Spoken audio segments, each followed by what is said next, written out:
2022-এ যাওয়ার পর বেশ কয়েক বছর ধরেই যাবো করছিলাম, বাট কোনোভাবেই সেটা সম্ভব হয়ে উঠছিল না।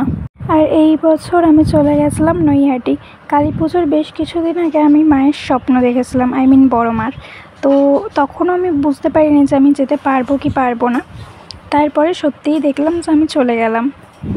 কীভাবে গেলাম, কীভাবে কী হলো আমি নিজেও জানি না। যাই হোক, তারপরে চলে আসি বড় মা দেখতে যাওয়ার আগে এই প্যান্ডেলটায়।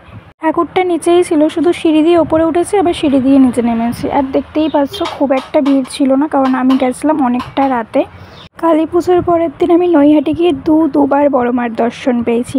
প্রথমবার একবার বড় মা দেখলাম, তারপরে আবার এই রাস্তা দিয়ে যাচ্ছিলাম, জানতাম যে হ্যাঁ দেখতেই যাচ্ছি।